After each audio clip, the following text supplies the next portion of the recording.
Hello, it is time for another Nature Time with Nathan. We're going to be finding out what's happening in the beautiful month of September. Don't mind me, I just got done getting the last swim here at Brant Park. So of particular interest this year with plants and your native plants, we'll check out what's in my native garden. We got the asters are flowering right now. They're always a nice favorite. They're not always the most showy the rest of the year, but come this time of year, they're nice, have a nice flower that the insects and bees just love. And one of my favorite is goldenrod. Now, there's several reasons why this is one of my favorite fall plants. Actually, it is my favorite fall plant. One thing, the biggest one, is people hate it. People with ragweed allergies hate it because it just so happens to be flowering at the same time as ragweed. Therefore, people think it causes their allergies because this is a nice showy plant, where ragweed is definitely not as showy. Another reason, see that insect there? There's lots of cool insects on these plants. Ant over there. They're great to go hunting and see insects, especially maybe sometimes you can find ambush insects, and I just love ambush insects. But yeah, I also hear cattails. They must be having their brown hot dogs showing right now, so that's great to see if you get out into a wetland or marshy area. As for trees, your fall colors are starting. I hate to tell you that, but they're already starting.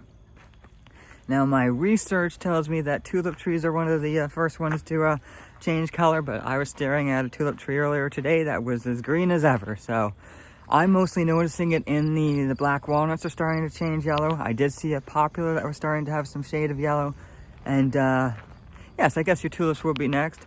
You're already seeing it in the red maples and some, I believe, the Fremont or even silver maples, so you are seeing it.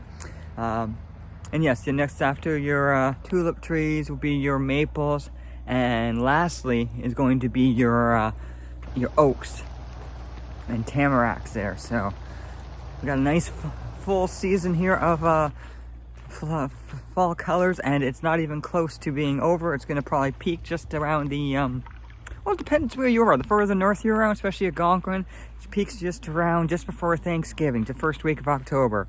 And then around here, it kind of peaks in between the 1st of October till mid-October. But the only problem is some of the trees lose their leaves before they even change colors, it seems. So it's going up north to Algonquin is better, but traffic will kill you. Because right now, it is major tourism there for the fall colors. And let me just tell you, don't have a red canoe and wear a red flannels either and go on a canoe trip. The paparazzi will just get you. You know, I came back on Opeongo the one day and there were just 20 cameras snapping photos left and right at me. I'm like, no picture, please, no picture. Anyways, back to nature. So as for wildlife, mainly we got to note here is wildlife is preparing for winter. Your squirrels and everything are collecting lots of nuts because it is starting to become nut season. Which means that maybe towards the end of September, we'll start being able to collect some nuts. I'm really looking to try to get my hands on some of these dwarf Chinook oak nuts. I'm already eyeing them.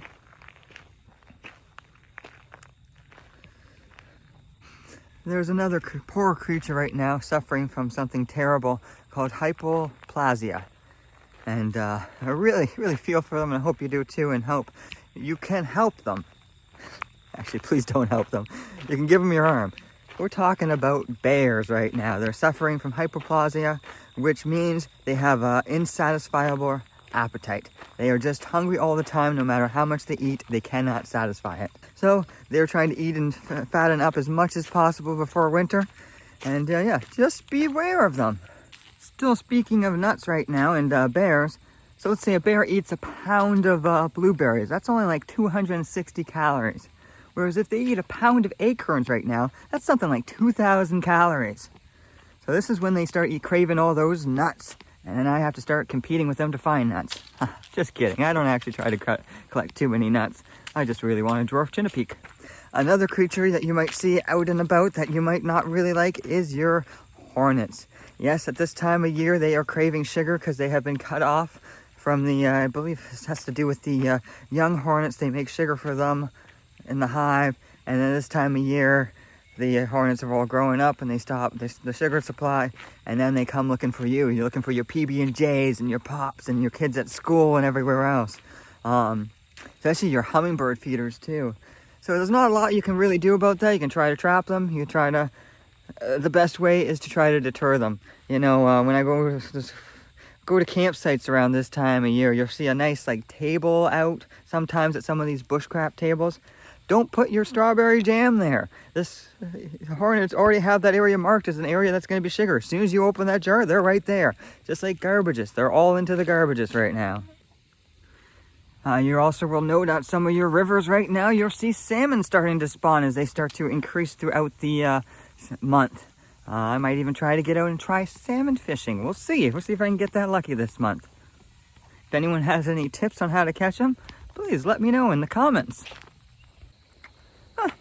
I think that just about covers. There can't be anything important that I'm missing there, like, you know, anything migrating, eh? Yes. We got the monarchs migrating, the Great Migration. It's just incredible to see it. If you can get down, I believe, usually Point Pelee is a good spot. Rondo, as they try to cross the Great Lake. Lake Erie, of course. Not you, Lake Superior. And make their way down to Mexico. As well as all the birds are going to start to migrating. And in the night sky, there's not a lot happening. Here you can see the Andromeda galaxy. That's pretty cool. And also Jupiter is out following the moon around when we have the Gibbons moon.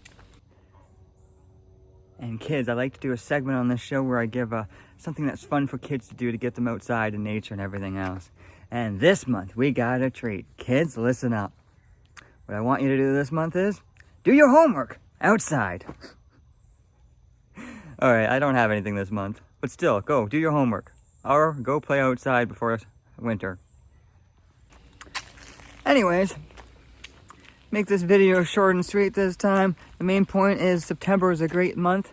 The weather is better. The biting insects are decreasing. It's a great time to be out. It's also one of your last chance. You know, it's final call at the bar now to get outside and observe nature in its glory before winter. Not saying winter's bad, but it's less than what we get here in the summer. So get out there, enjoy it. Stop watching videos on YouTube. Just get outside and enjoy it and take it all in and come back here to find out what's happening in October. Thanks. Remember to like, comment, and subscribe, and I look forward to hearing from you guys. Nature Time with Nathan.